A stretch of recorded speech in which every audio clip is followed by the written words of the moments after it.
Welcome back to Godless and Grounded. Have you ever wondered why so many religions, especially the major ones, seem so obsessed with suffering? Why is it that pain, hardship, and self-denial are often portrayed as virtuous, even holy? Why does religion often glorify misery, making it seem like suffering is not just necessary but somehow desirable? Why do believers fast, whip themselves, isolate in deserts, wear sackcloth, or give up their desires and dreams in the name of something divine? Let's explore this strange connection between religion and suffering, not with mockery or disdain, but with sincere curiosity, critical thinking, and historical perspective. Let's try to understand, why does religion, more often than not, seem to embrace misery? Throughout history, religions have positioned suffering as a gateway to moral growth, divine favor, or spiritual enlightenment. But why? Why does something so universally disliked, pain, poverty, hunger, get rebranded as a spiritual path? The answer lies partly in control and partly in psychology. Think about it. Suffering makes people vulnerable. When you're in pain, whether physical, emotional, or financial, you're more likely to seek help. And in many cases, religion presents itself as that helping hand.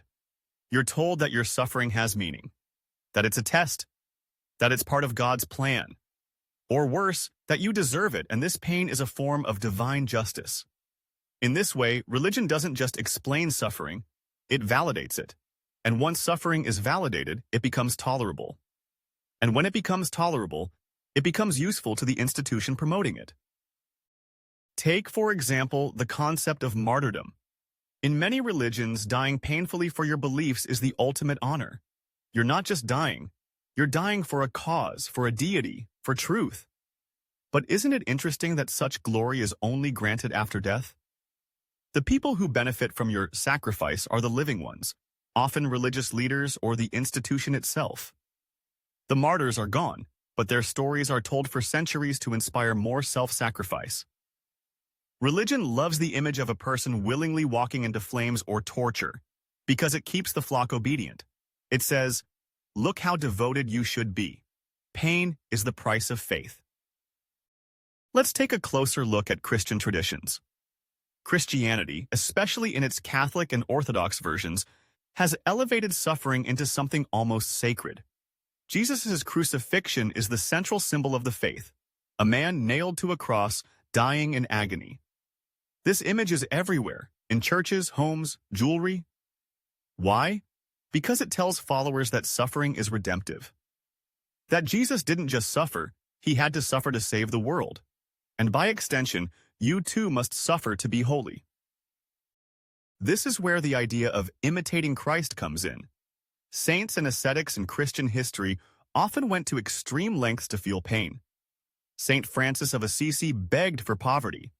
Others whipped themselves, wore painful clothing, lived in caves, denied themselves food, water, sleep. Not because it was necessary, but because it was seen as holy. Religion reframed misery as a badge of honor. But let's not pretend this is unique to Christianity. In Hinduism too, many ascetics, called sadhus, renounce worldly pleasure and live in hardship. They walk barefoot for miles, sleep on stone, and fast for days. The more pain they endure, the more spiritually advanced they are considered. Why? Because the flesh is seen as the enemy. The body is a trap, and suffering is the way to transcend it. Islam too promotes the idea of enduring suffering as a spiritual virtue. Fasting during Ramadan, for instance, is about discipline and empathy, but it's also about self-denial. Pilgrimage to Mecca can be physically exhausting, and enduring it brings spiritual rewards. And in Shiite Islam, especially during Muharram, some devotees perform acts of self-flagellation, whipping themselves in mourning. Pain becomes a language of devotion. Buddhism, interestingly, began with a rejection of extreme suffering. The Buddha himself tried extreme asceticism, nearly starving himself to death, and concluded it was pointless. Yet even Buddhism doesn't fully escape this logic. The Four Noble Truths start with the idea that life is suffering, and the goal is to escape this endless cycle of pain. While it's less obsessed with glorifying suffering, it still puts pain at the center of the human experience. Why does this keep happening across traditions, cultures, and centuries? There are several possible reasons, and none of them require the supernatural to explain. First, suffering is universal. Everyone experiences loss, pain, failure, and grief. Religions tap into that shared experience. They give meaning to the meaningless. If you're suffering, religion tells you you're not alone. You're not being punished by chance. There's a reason. There's a higher plan. In this way, suffering becomes easier to bear. But notice the catch. If your pain is divine, you shouldn't resist it. You should embrace it. You should even thank your God for it. That's how control works, turning your misery into loyalty. Second, suffering creates dependence. A suffering person is more likely to seek guidance, help, or salvation. Religion steps in as both the cause and the cure. It says, your pain is from sin, but we can save you. This feedback loop keeps people hooked. You sin, you suffer, you repent, you suffer more, you pray harder. It becomes a spiritual hamster wheel. Third, glorifying suffering benefits hierarchies. If the poor are told that their poverty is holy, they won't rebel. If women are told that pain in childbirth is God's curse, they'll accept it. If workers are told their hard lives are virtuous, they'll keep working. Religion often sanctifies suffering from below, while those above enjoy power, comfort, and wealth. This isn't just theory, it's history. The church in medieval Europe was one of the wealthiest institutions on earth. Yet it told the masses that wealth was dangerous and poverty was blessed. Convenient, isn't it? Even in modern times, you can see this pattern. Televangelists fly in private jets while telling their viewers to donate money and embrace their hardships as divine tests. Religious politicians tell the poor to pray harder while cutting social programs. Suffering becomes a tool, and the faithful are told to wear it like a crown. You'll also notice how religion tends to discourage pleasure. Sex is sinful. Dancing is dangerous. Laughter is suspicious. Joy must be regulated. Why? Because pleasure is personal. It gives people a taste of freedom, and free people are hard to control. But if you can convince people that pleasure is dirty and pain is sacred, you have them in a cage they'll never want to leave. A mental prison with no walls. Some might say, but suffering teaches empathy.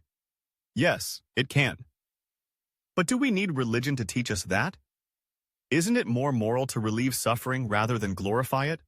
To fight poverty rather than romanticize it? To comfort the grieving rather than tell them it's part of a divine test? Let's look at real-world examples.